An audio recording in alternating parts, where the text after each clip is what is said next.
بسم اللہ الرحمن الرحیم۔ آج ہم ایک ایسے کھانے کا ذکر کرنے والے ہیں جس کو خود اللہ پاک روزانہ ایک قوم کے کھانے کے لیے نازل کرتا تھا۔ جی ہاں، تاریخ میں ایک ایسی قوم تھی اس کے نبی کی دعا پر روزانہ اس کی پوری قوم کے لیے آسمان سے کھانا اترتا تھا۔ کیا وہ کھانا جنت میں تیار ہوتا تھا؟ اس کھانے میں کیا کیا نازل ہوتا تھا؟ بنی اسرائیل کے آباء و اجداد کا وطن شام تھا، لیکن حضرت یوسف علیہ السلام کے دور میں جب انہوں نے دیکھا کہ یوسف علیہ السلام مصر میں طاقتور ہو گئے ہیں تو بنی اسرائیل ہجرت کر کے آہستہ آہستہ مصر میں آباد ہو گئے۔ حضرت یوسف علیہ السلام کے بعد بنی اسرائیل پر فرعونوں کی غلامی کا دور شروع ہوا۔ آخرکار یہ غلامی اللہ کے پیارے نبی حضرت موسیٰ علیہ السلام کے دور میں ختم ہوئی۔ فرعون جب سمندر میں غرق ہو گیا تو حضرت موسیٰ کو اللہ پاک کی طرف سے حکم ہوا کہ اپنے ملک شام کو قوم عمالقہ کے قبضے سے چھڑوائیں۔ قوم عمالقہ ملک شام پر قابض ایک طاقتور قوم تھی جو اس وقت دنیا کی سپر پاور مانی جاتی تھی۔ فرعون کی غلامی سے نجات حاصل کرنے کے بعد بنی اسرائیل کو حکم ہوا کہ عمالقہ سے جہاد کر کے ان سے اپنا وطن آزاد کرائیں۔ بنی اسرائیل جہاد کے لیے ملک شام کی طرف روانہ ہوئے۔ جب یہ عمالقہ کی حدود کے قریب پہنچے تو ان کی قوت اور طاقت کا حال سن کر ہمت ہار بیٹھے اور جہاد سے منہ موڑ کر واپس لوٹے۔ اللہ تعالیٰ نے ان کے اس جرم کی سزا ان کو یوں دی کہ وہ اپنے گھر والوں تک جانے کی فکر میں دن بھر سفر کرتے، رات بسر کرنے کے بعد صبح کو اپنے آپ کو وہیں پاتے جہاں سے گزشتہ صبح انہوں نے سفر کا آغاز کیا تھا۔ اسی پریشان حالی کے عالم میں 40 سال انہوں نے میدان طائیہ میں گزار دیے۔ اس وادی میں نہ کوئی سایہ دار درخت تھا اور نہ ہی کوئی عمارت، نہ پینے کے لیے پانی، نہ کھانے کے لیے کوئی چیز، نہ ہی ضروریات زندگی کی کوئی دوسری چیز۔ جب بنی اسرائیل اس میدان میں پھنس گئے اور ایک ہفتے میں سب سامان ختم ہو گیا تو ساری کی ساری قوم حضرت موسیٰ کے قدموں میں آ گری اور معافیاں مانگنے لگی کہ ہم تو اب اس میدان سے نہیں نکل سکیں گے بلکہ بھوک پیاس اور گرم سے مر جائیں گے۔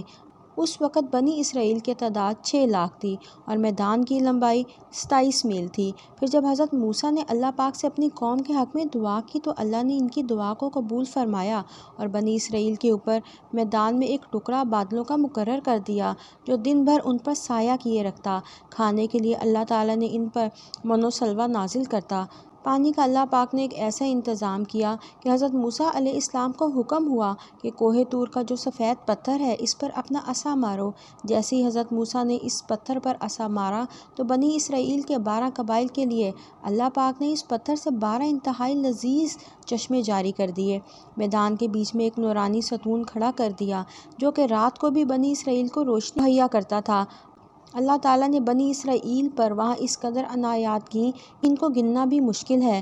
اس میدان میں 40 سال تک نہ لوگوں کے بال بڑھے، نہ ہی ناخن، نہ کپڑے پھٹے تھے اور نہ ہی میلے ہوئے تھے، یہاں تک کہ جو بچے بھی پیدا ہوتے بدن پر بھی کپڑے موجود ہوتے تھے جو وقت کے ساتھ ساتھ بڑھتے جاتے تھے۔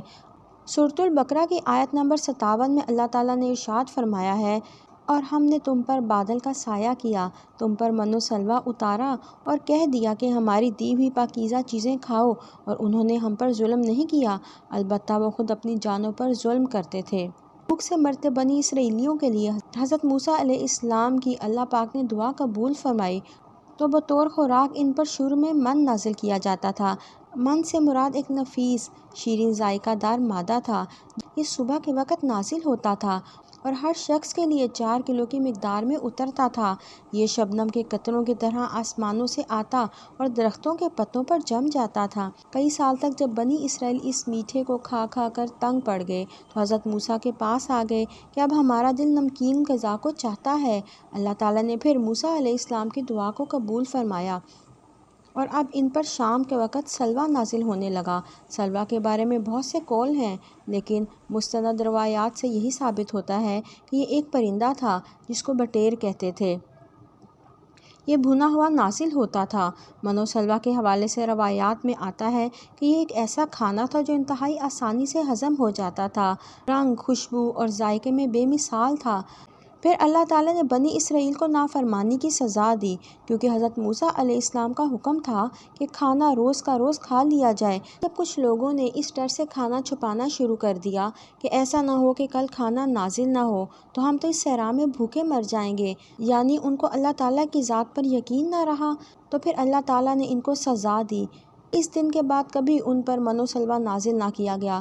جنہوں نے من و سلوہ ذخیرہ کیا تھا ان کا کھانا گل سڑ گیا۔ اس بارے میں آپ صلی اللہ علیہ وآلہ وسلم کی حدیث مبارکہ ہے، اگر بنی اسرائیل نہ ہوتے تو کبھی کھانا خراب اور گوشت نہ سڑتا۔ اس حدیث سے ثابت ہوتا ہے کہ کھانا کا گلنا اور سڑنا بھی بنی اسرائیل کے دور سے شروع ہوا۔ اللہ تعالیٰ کا ارشاد ہے، جب تم نے موسیٰ سے کہا، اے موسیٰ، ہم سے ایک ہی قسم کے کھانے پر ہرگز صبر نہ ہو سکے گا، اس لیے اپنے رب سے دعا کیجیے کہ وہ ہمیں زمین کی پیداوار، ساگ، ککڑی، گیہوں اور پیاز دے۔ آپ نے فرمایا، بہتر چیز کے بدلے میں ادنیٰ چیز کیوں طلب کرتے ہو؟ اچھا شہر میں جاؤ، وہاں تمہاری چاہت کی سب چیزیں ملیں گی۔ ان پر ذلت اور مسکینی ڈال دی گئی۔ اللہ تعالیٰ کا غضب لے کر وہ لوٹے، یہ اس لیے کہ وہ اللہ تعالیٰ کی آیتوں کے ساتھ کفر کرتے تھے، نبیوں کو ناحق قتل کرتے تھے۔ یہ ان کی نافرمانیوں اور زیادتیوں کا نتیجہ ہے۔ حضرت موسیٰ علیہ السلام اور حضرت ہارون علیہ السلام کی وفات کے بعد قوم کی بھاگ دوڑ حضرت یوشع علیہ السلام نے سنبھال لی اور قوم کی جنگ کی تربیت کرنے لگے۔ بنی اسرائیل نے خوب دل لگی سے جنگ کی تیاری کی۔ جب صحرائے طیہ میں 40 سال پورے ہوئے تو اللہ نے حضرت یوشع علیہ السلام کو حکم دیا کہ اب بنی اسرائیل کو لے کر بیت المقدس میں موجود قوم عمالقہ پر حملہ کر دو۔ بنی اسرائیل نے اپنی غلطیوں سے بہت کچھ سیکھا تو وہ بہت ہی پرعزم تھے۔ جیسے ہی حضرت یوشع نے انہیں حکم دیا کہ جہاد کا حکم آ چکا ہے تو ساری قوم نے لبیک کہا اور اریحہ پر پڑاؤ ڈال دیا۔ 12 قبائل پر مشتمل اس قوم کے سپاہیوں نے 6 ماہ تک اریحہ کا محاصرہ کیے رکھا اور بالآخر ایک دن بنی اسرائیل کے نوجوان قلعے کی دیوار گرا کر شہر میں داخل ہو گئے اور اریحہ شہر پر قبضہ کر لیا۔